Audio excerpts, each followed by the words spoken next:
Hi everyone, thanks for tuning in. This is our first video in this series and we're excited about this one. The overarching topic is phone conversations, specifically how we can strive to engage meaningfully with elders in our community in light of this new normal. Within this, the two goals we have are to discuss challenges. In other words, what makes phone conversations different and often more difficult than in-person conversation. And two, what tips do we have for making phone calls feel natural and meaningful for both parties? I have with me here Mr. Tim Holt, who is a retired geriatrician and finishing up fieldwork toward becoming a chaplain. Tim, would you like to share a little bit about your involvement with Little Brothers and your experience? Sure. Let me start with my experience. I had a geriatric assessment unit for almost 30 years. And as a part of that, you really get to know the clients. When I retired, I eventually moved back to Chicago and am very active with helping a number of places with elders. I'm with the Center on Halstead in doing things with elders. I participate in Howard Brown's new program that they're developing for elders. As Kelly said, I'm in the process of becoming a chaplain, which involves field placement in agencies.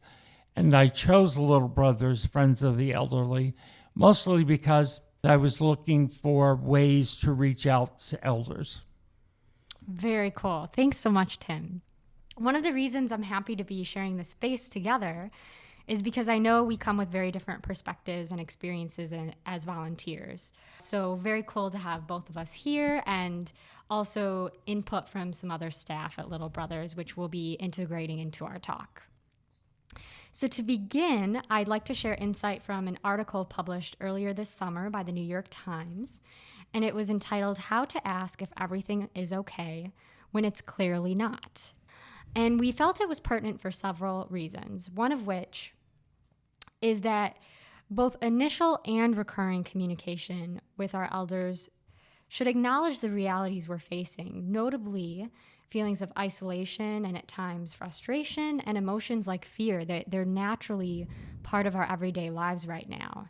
And acknowledging this starts by being conscious of how we feel going into a phone call. For example, are we open to engaging with someone who may be experiencing these things? Are we just coming off of a really long work day and we need to take that evening for ourselves and call up an elder the following morning when we feel refreshed and open to a really nice, perhaps difficult, perhaps lighthearted conversation? Additionally, something this article brought up is that the best place to start is always simple, open-ended questions. Remembering that first and foremost, being a listener is what's most important. Now, a psychiatrist referenced in the article said, when you check in with others, you're opening some vulnerability, and that takes insight. So it's important to make sure you're in a healthy place to be present and engage with someone who's struggling. Dr. Lee, the name of the psychiatrist, also recommended sharing a bit about yourself to get the conversation rolling, such as, I've been feeling really stressed this week. How have things been for you?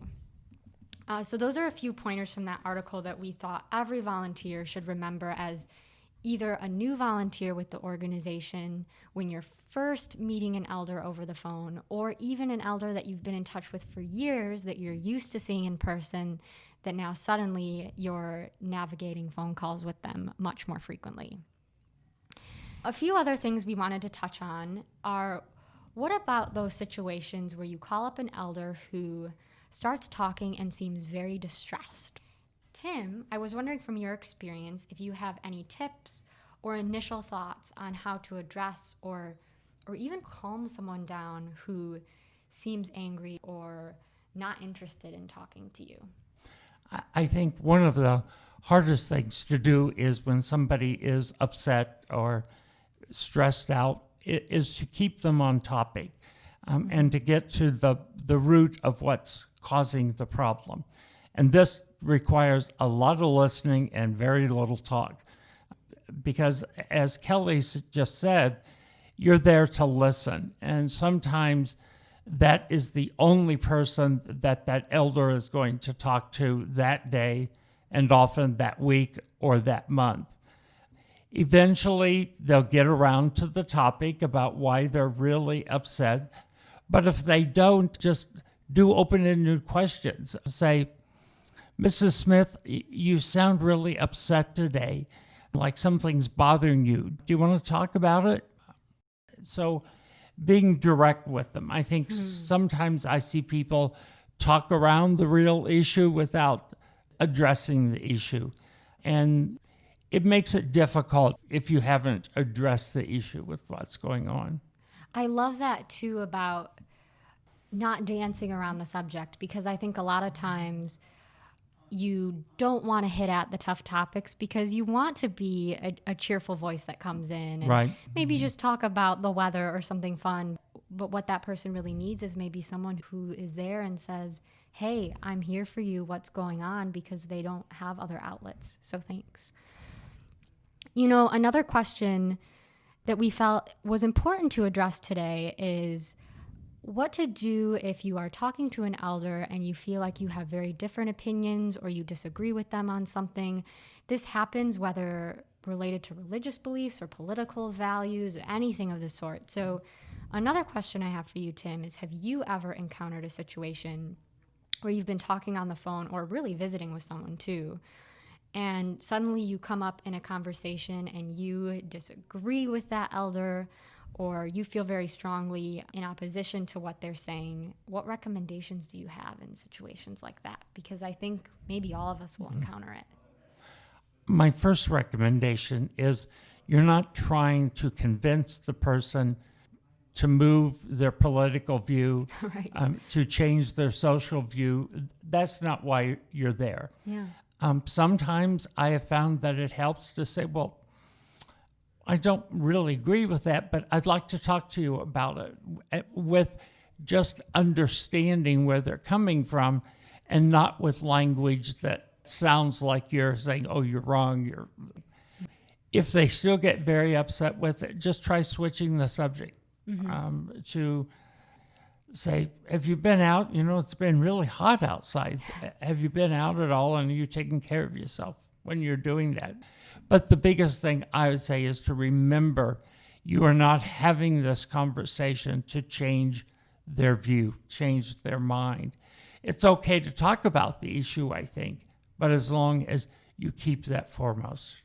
Yeah, and I wonder if even it would be appropriate. Let's say an elder starts talking about the upcoming election, for example, and you just are like, I don't know how I feel about getting into this. Just say, let's talk about something a little bit more fun today.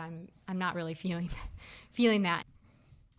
Okay, great. So moving along, what about those days when we've asked a few initial open-ended questions, maybe touched on some current events or the weather, and suddenly we're at a loss of where to take the conversation with an elder, and perhaps this is an elder that you don't know very well yet. And in these situations, we were brainstorming that having creativity is really important. It's important to give the elder control in the topic of conversation, but as you suggested, Tim, it can also be fun to segue conversation. Maybe say something like, I remember you mentioning a few weeks ago that you were born in Mississippi or Louisiana, for example. I'd love to hear more about what it was like to grow up there. Or, I've been itching to watch a good movie lately. What are some of your all-time favorites?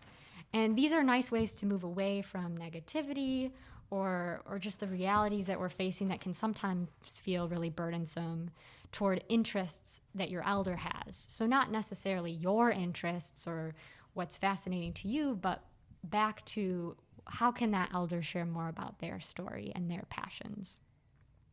And we've included a conversation starter kit, a little cheesy, but also fun, that you'll see in the email being sent out today. If you want to take a look at some ways to spark conversation with your elder, you could even say, I have a list of some questions.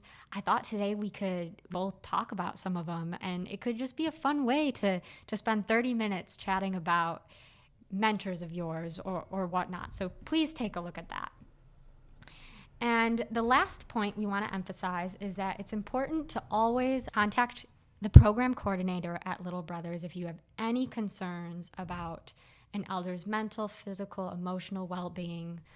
Tim, I'm curious, have you ever had to contact a program coordinator in your role as a volunteer with elders? I have.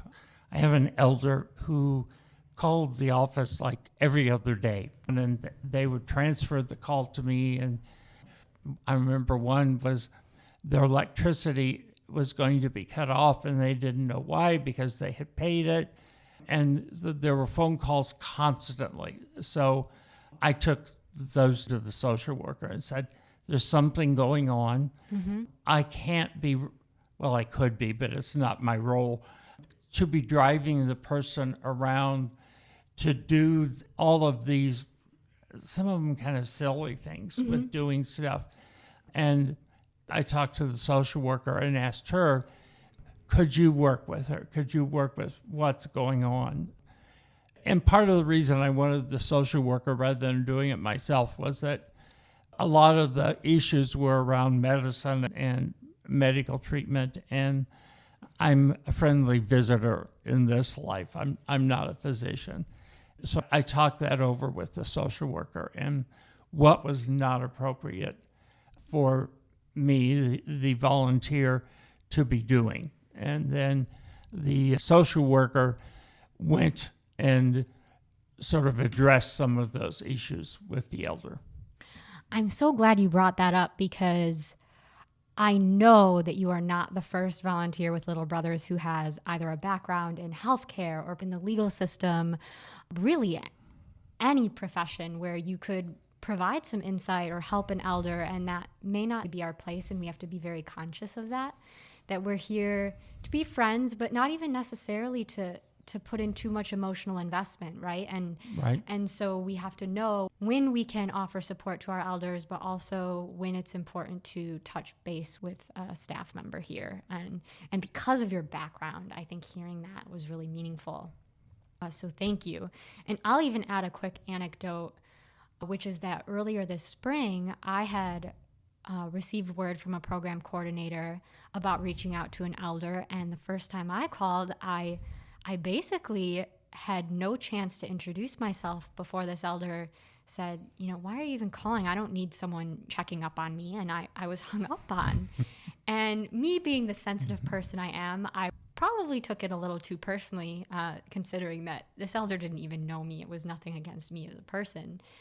And at the time, I was like, well, I got this. I tried calling the elder the next day, was met with the same reaction. And so I said, you know what? I'm going to contact the program coordinator and see what advice they have. And remembering that the program coordinators go through an intake process of sorts, they learn about their history. And so there's a little bit more of a relationship there, at least at the beginning when you're first meeting an elder. And because I reached out to the program coordinator about some of my concerns with these few comments the elder made and their well-being, I was ultimately able to connect with this elder. And now, since 3 months ago, we chat weekly. I can't get this elder off the phone. I mean, it's just a beautiful transition. And I think all it took was the program coordinator reaching out and re-explaining. Are you still interested in being involved in Little Brothers? Would you like to talk with someone weekly? We have volunteers who would love to give you a call, and just re-explaining what that process looked like. And so from both Tim and I today, no matter how much experience you have, remembering that that's exactly why the program coordinators are here, and they want to be involved in your relationships and support you as a volunteer. Kelly, I'd like to go back. Yes, please. When you were talking about taking care of yourself, I think that's very, very important. If you yourself are in a mood, a blue mood, or you've been very stressed, then when you call somebody or visit, but mostly call now, you're going to sound that way on the phone. You're most likely may resent the time you're calling and think you could be doing something else. And for me, I give you an experience that actually happened to me. I had an episode in July, early part of July, which really upset me a lot. And I started to call one of the clients and thought, I really don't want to talk to anybody right now, let alone somebody else. And I have started initiating the calls again now. I'm in a better place. I feel better. And I certainly feel that I'm more listening to the elders. Yes. And you're so right. It shouldn't feel like a chore or something you have to check off your checklist during the week. It should be something that, like, today's Friday afternoon and I've got some free time and I want to talk to my elder. And of course there are certain relationships that I'm sure it's good to say, hey, let's talk every Monday at 10. Right. And so for some situations, maybe that's an important thing to establish. But for other elders, they understand if Monday morning is not good for you this week, then Monday morning's not good. And we're all human beings. No one's perfect. We're all going through struggles. And I think that was actually a beautiful place to end our talk, because volunteer work is an added thing in our lives, and we need to take care of ourselves first in order to be the best possible friends to these elders. And so final note is take care of yourself, do what you need to do in order to be there for your elder. And do you have any final things you'd like to share today, Tim? No, I think we covered quite a bit of it. So thank you for letting me talk with you. Yeah, this has been really fun. We hope you'll find a place that you enjoy listening to these, whether it's playing this YouTube video in the car or while you shower or when you wake up in the morning. We look forward to chatting again in the future about topics based on your feedback. So you have a wonderful rest of your day or rest of your evening, and we'll be in touch.